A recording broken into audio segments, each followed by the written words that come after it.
எதுவுமே கிடையாது. எனக்கு மென்டரிங் பண்ணவும் ஆள் கிடையாது. 2 வருஷம் திருச்சி விகேன்னு சொல்லிட்டு ஒரு PSL fabricator boiler manufacturing company 400 ரூபா சம்பளத்துக்கு வேலைக்கு சேர்ந்தேன். 2 வருஷம் நான் வேலையை விட்டு வர்றப்போ எனக்கு 6000 ரூபா சம்பளம், guest house, car, chief engineer. நான் படித்ததுக்கு கொடுக்கல, என்னுடைய ஆர்வத்துக்கும் அந்த நிறுவனத்துக்கு நான் பங்காற்றின உழைப்புக்கும் எனக்கு கொடுத்த அங்கீகாரம். அதில் தான் நான் ஃபஸ்ட்டு என்னை வளர்ந்தேன்.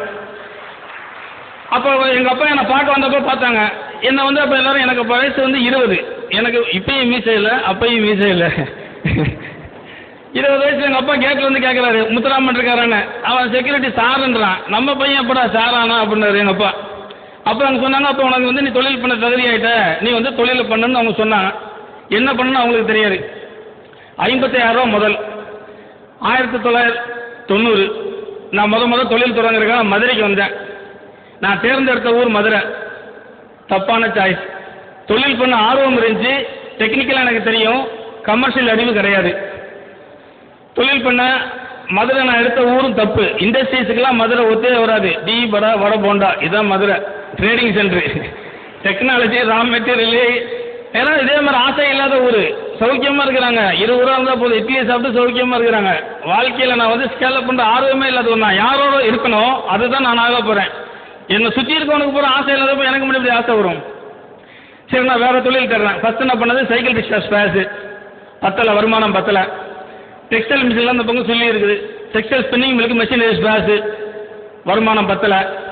சரி, பணம் இருந்தால் தான் பணம் சம்பாதிக்கலாம் அப்படின்றதுக்காக தெரிஞ்சவங்கள்ட்டலாம் செட்டியாராக பிறந்தால் ஈஸியாக கடன் வாங்கலாம், கிரெடிபிலிட்டி இருக்குது.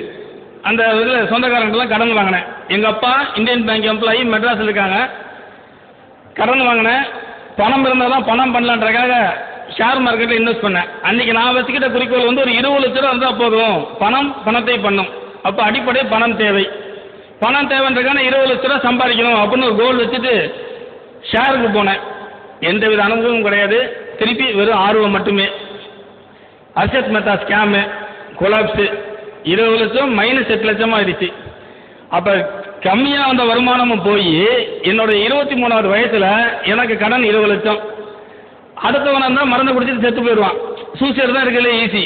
என்ன திருப்பி ஜெயிக்க முடியாது. என் வருமானம் 10,000, நான் கட்ட வேண்டிய வட்டி 25,000. அதெல்லாம் ஜெயிக்க முடியாது. ஆனால் நான் நம்பினேன். நான் கெட்ட செலவு எதுவும் பண்ணலை. என்னோட திறமை வீண் போகாது. என்ன நான் நம்பினேன். திருப்பி நான் வாழ்க்கையை தொடங்கினேன். அப்போ எங்கள் அப்பா சொன்னாங்க, நீ வந்து எனக்கு பிள்ளையா பிறந்தனால அவங்களோட கடமை என்ன, கடைசி கடமை கல்யாணம் பண்ணி வைக்கணும். கல்யாணம் பண்ணி வச்சாச்சுன்னா பெற்றோருக்கு கடமை முடிஞ்சு. கல்யாணம் பண்ணிக்கிறாங்க. எனக்கு கடன் இருக்கிறது எங்கள் அப்பா அம்மாவுக்கு தெரியாது. நான் கல்யாணம் பண்ணிக்க மாட்டேன் அப்படின்னு. ஏன்னா நானே கடனில் இருக்கிறேன். என்னை நம்பி ஒரு மனைவியை வச்சு கடனில் வச்சு நான் எப்படி குடும்பம் நடத்துறது? இல்லை, நீ ஏன் பண்ணிக்க மாட்டேன்ற காரணம் சொல்லு. இல்லை, எனக்கு வந்து தொழிலில் லாஸு. அந்த லாஸை நான் சரி பண்ண பிறகு கல்யாணம் பண்ணிக்கிறேன். அது எப்போ நீ கடன் அடைப்ப அது எனக்கும் தெரியாது. நான் கடன் அடைச்சோன்னே கல்யாணம் பண்ணிக்கிறேன்.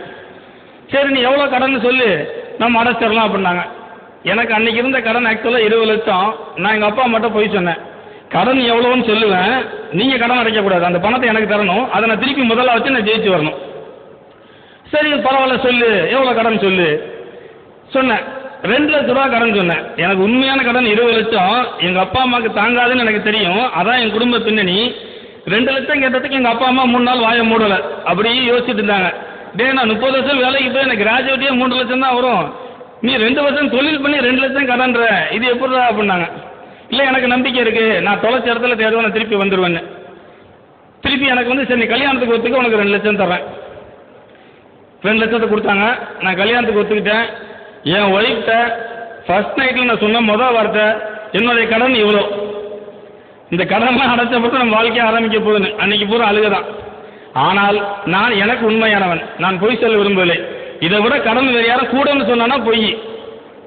நான் என்னுடைய உண்மை தன்மையால் தான் நான் ஜெயிச்சிருக்கிறேன். நீங்கள் ஒவ்வொருத்தரும் உங்களுக்கு உண்மையானவர்களாக இருங்க, அப்போ தான் நீங்கள் ஜெயிக்க முடியும். எங்கள் மனைவி வந்தப்போ எனக்கு அதிர்ஷ்டம் வருது.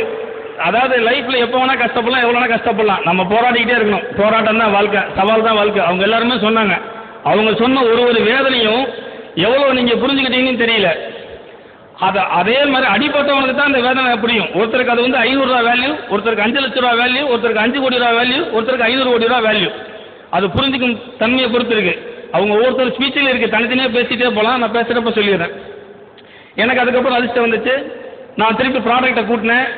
அதுக்கப்புறம் நான் வந்து ஃபயர் எக்ஸ்டிங்ஷர் தொழிலுக்கு வந்தேன். இந்த தொழிலில் பண்ணிட்டு இருக்கப்போ எனக்கு டிஎன்பிஎல் பேப்பர்ஸ் பாஸ் பண்ணுறேன். இருந்தாலும் எனக்கு வளர்ச்சி பத்தலை. 1997 எனக்கு கல்யாணம் 94. மதுரையில் இருந்தால் உருப்பிட முடியாது, வளர்ச்சி ஒன்றுனா கோயம்புத்தூர் போகணும். ஏன்னா சேலம், ஈரோடு, திருப்பூர், கரூர், கோயம்புத்தூர் தமிழ்நாட்டில் வெஸ்டர்ன் பார்ட் பெல்ட் தான் ஆண்டர்பிரினர்ஸ்க்கு ஊர். அங்கே போனால் தான் முன்னுக்கு வரலாம். ஏன்னா அங்கே தான் வந்து தொழில் வளர்ச்சி இருக்குன்றக்க நான் கோயம்புத்தூருக்கு மாறினேன். வளர்ச்சி அங்கே தான் எனக்கு ஆரம்பிச்சது. மதுரையை நான் தப்பு சொல்ல விரும்பல. தொழில் துறையில் இண்டஸ்ட்ரீஸுக்கு மதுரை செட் ஆகாது. கோயம்புத்தூர் போனேன், ஸ்கேலப் ஆனேன். 97 300 ஸ்கொயர் ஃபீட்டில் லட்சுமி செராமிக்ஸ்னு 3 பேரை வச்சு நான் இந்த ஃபார்ம் ஆரம்பித்தேன். நான் லட்சுமி செராமிக்ஸ் ஆரம்பிக்கிறப்ப என்னோட கடன்லாம் அடைச்சி முடிச்சிட்டேன். 3 வருஷத்துக்குள்ளே என்னோட கடன் அடைச்சி முடிச்சிட்டேன். கல்யாணம் ஆகி 3 வருஷத்தில் கடன் அடைச்சி முடிச்சாச்சு. 97 நான் கடை ஆரம்பித்து வர்றப்ப குஜராத் டைல் தான் ஃபஸ்ட்டு நான் டீல் பண்ணுறேன். இங்கே எல்லாருக்குமே எது உங்களுக்கெல்லாம் பெரிய பிரச்சனைனா தயக்கம். நான் கருப்பாக இருக்கிறேன், இங்கிலீஷ் தெரியாது, ஹிந்தி தெரியாது. தயக்கம் உங்களுக்குலாம் இருக்கா இல்லையா? தயக்கத்தை விட்டால் தான் ஜெயிக்கலாம். எனக்கு ஹிந்தி தெரியாது, நான் டைல்ஸ் வாங்க நான் குஜராத்துக்கு தான் போனேன். லாங்குவேஜ் முக்கியம் இல்லை, ஃபினான்ஸ் டிசிப்ளின் இருந்தால் போதும். கேல்குலேட்டர் ரூபா 2 போதும், என்ன தொழில் வேணால் பண்ணலாம். சைனாக்கு போகலாம், ஜெர்மனி போகலாம், எங்கே வேணால் போகலாம். என்ன பேனா, பேப்பரு, கேல்குலேட்டர், கரன்சி எதுவுமே தேவையில்லை. நம்ம ஃபைனான்ஸ் டிசிப்ளினோடு இருக்கணும், அவ்வளோதான். நம்ம நேர்மையோடு இருந்தால் எந்த ஊர் வேணால் போகலாம். நம்ம அடுத்தவனுக்கு வந்து சப்ளையருக்கு பேமெண்ட் பாக்கி வைக்கக்கூடாது, இவ்வளோதான் நம்ம தேவை. எம்ப்ளாய்க்கு உரிய சம்பளத்தை கொடுக்கணும், உரிய தேதியில் கொடுக்கணும், நம்பகத்தன்மை உண்டு பண்ணணும். உங்களுக்கு எவ்வளோக்கு எவ்வளோ கிரெடிபிலிட்டி நீங்கள் உண்டாக்குறீங்களோ அவ்வளோக்கு நீங்கள் தொழில் வளர போகிறீங்க. ஒவ்வொரு இண்டிவிஜுவல் ஒரு பிராண்டு, இவங்க எல்லாரும் ஒரு பிராண்டு. அவங்கவுங்க தொழிலில் அவங்க தனித்திறமையை வெளிப்படுத்தி அவங்கள ஸ்கேலப் பண்ணி அவங்க தங்களை அர்ப்பணித்து வந்திருக்கிறாங்க. ஒரு இண்டிவிஜுவல் ஒரு பிராண்டு. அப்போ நீங்கள் ஒவ்வொருத்தரும் வாழ்க்கையில் முன்னுக்கு வரணும்னா நீங்கள் உங்களை பிராண்டாக டெவலப் பண்ணணும். அதை தான் நான் டெவலப் பண்ணேன். குஜராத்துக்கு போனேன், டைல்ஸ் ஆரம்பித்தேன். லட்சுமி செராமிக்ஸ் வந்துச்சு, நல்லா வளர்ந்துட்டு இருக்குது, டெய்லி வளர்ச்சி. அப்போ தான் இந்தியா வளர்ந்துச்சு. இந்த கடைசி 15 வருஷத்தில் தான் இந்தியா வளர்ந்துருக்கு. இந்த 15 வருஷத்தில் யாரெல்லாம் தொழில் ரிஸ்க் எடுத்தாங்களோ, வளரும் தொழிலுக்கு வந்தாங்களோ அவங்க எல்லாருமே ஜெயிச்சிருக்காங்க. அதில் நானும் ஜெயிச்சிருக்கேன். ஆனால் வியாபாரமே என்ன, எவ்வளோ ரிஸ்க் அவ்வளோ ப்ராஃபிட்டு. 100 ரூபாய்க்கு ரிஸ்க் எடுத்தால் 100 ரூபா லாபம், ₹1,00,000 ரிஸ்க் எடுத்தால் ₹1,00,000 லாபம். 100 ரூபா ரிஸ்க்கு கோடி ரூபா லாபம் கிடைக்குமா? கோடி ரூபாய்க்கு ரிஸ்க் எடுத்தால் கோடி ரூபா லாபம். அப்போ ரிஸ்க் எடுக்கணும். ரிஸ்க் எடுக்க துணிஞ்சவங்கலாம் தொழிலுக்கு வரணும். ரிஸ்க் எடுக்க தைரியம் இல்லாதவங்க தொழிலுக்கு வர கூட வேலைக்கு போயிடணும். நீங்கள் ஒவ்வொருத்தரையும் உங்களை பற்றி நல்லா முதல்ல புரிஞ்சுக்கணும். உங்களை பற்றி புரிஞ்சுக்கிட்டாதான் நீ உன்னை எறிந்தால். எல்லாம் சினிமா பாட்டில் பூரா சொல்லி முடிச்சிட்டாங்க. நமக்குலாம் அந்த அளவுக்கு அறிவு கிடையாது. பட்டுக்கோட்டை பாடிட்டாரு, கண்ணதாசன் பாடிட்டாரு, வைரமுத்து பாடிட்டாரு. பாட்டை பூரா ஃபாலோ பண்ணால் சரி. நம்ம ஊரில் ஒரு கெட்ட பழக்கம், சொன்ன கருத்தை விட்டுருவாங்க, சொன்னவனை பிடிச்சிப்பாங்க. அதனால தான் நானே உருப்பில்ல. நான் சொன்ன என்ன பிடிச்சிக்க கூடாது, என் கருத்தை தான் பிடிச்சிக்கணும். காந்தியை பிடிச்சிப்பாங்க, காந்தி கருத்துப்படி ஃபாலோ பண்ண மாட்டாங்க. அப்புறம் நாடு எப்படி வரும்? நாடு வளரவே வளராது. அதனால இனிமேல் நீங்கள் எல்லாருமே சொன்னவனை விட்டுருங்க, சொன்ன கருத்தை பிடிச்சிங்க. ரஜினி சொன்ன யாரும் டைலாக் எழுதி கொடுத்தாரு, பஞ்சு டைலாக் பிடிங்க, முன்னுக்கு வரலாம். ஆனால் ரஜினியை பிடிச்சிக்காதீங்க, அப்போ தான் நாட்டை உருப்படும். என்ன எல்லாரும் மறந்துடுறாங்க. நான் வந்து கஜாரியான ஒரு பிராண்டு, இந்தியாவில் லீடிங் பிராண்டு. அதுக்கு நான் டீலர்ஷிப் கேட்குறேன். ஏன்னா நான் வளர்ந்து வந்துட்டு இருக்கிறேன். சக்ஸஸை டேஸ்ட் பண்ணாதான் எனர்ஜி லெவலே கூடும். அதை அனுபவிச்சா தான் தெரியும்.